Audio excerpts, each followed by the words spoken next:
एक तरफ जहां पर गणेश कार्तिकेय की 0.8 की टीआरपी आ रही है तो उसके मल्टीपल प्रोमोज आ रहे हैं, लेकिन गाइज यहाँ पर इतनी सी खुशी के प्रोमोज क्यों नहीं आ रहे हैं?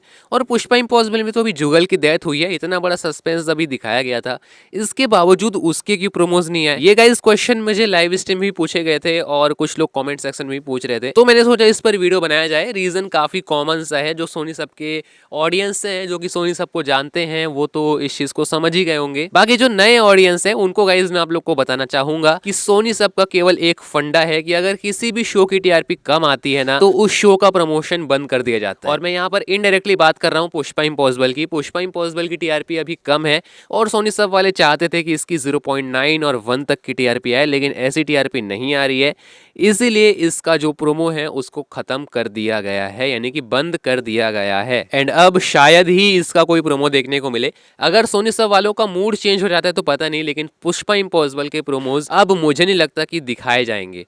इसके अलावा इतनी सी खुशी की बात करें तो उसमें गाइस अभी कोई सस्पेंस तो आ ही नहीं रहे।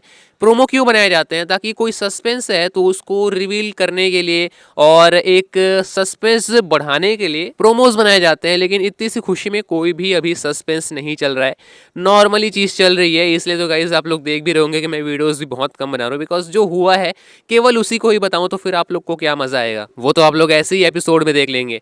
तो इसलिए गाइज इसके प्रोमोज नहीं आ रहे हैं। हाँ, लेकिन गणेश कार्तिकेय क्यों आ रहे हैं? बिकॉज उसकी तो जो टीआरपी है वो भी कम है, तो इसका तो गाइज कुछ भी अंदाजा नहीं है। सोनी सब में बहुत टाइम के बाद में ऐसा हो रहा है कि किसी शो की टीआरपी कम है और उसका प्रमोशन किया जा रहा है। हो सकता है गाइस कि सोनी सब ने सोचा हो कि अगर वो लोग गणेश कार्तिकेय का प्रमोशन रोक देते हैं तो जो टीआरपी है वो और नीचे चली जाएगी, जिससे उनको लॉस और ज्यादा होगा। बाकी एक्चुअल रीजन तो मुझे भी नहीं पता गाइस, हो सकता है प्रोडक्शन हाउस वालों ने जोर दिया हो। सोनी सब का तो यार मुझे समझ में ही नहीं आता है क्या कुछ चलता है, कैसे चलता है। मैनेजमेंट सिस्टम बहुत ही वीक लगता है मुझे। बाकी इन सब में आप लोग का क्या ओपिनियन है कमेंट सेक्शन में जरूर शेयर कीजिएगा। मिलता हूँ किसी और नए वीडियो में, तब तक के लिए बाय बाय।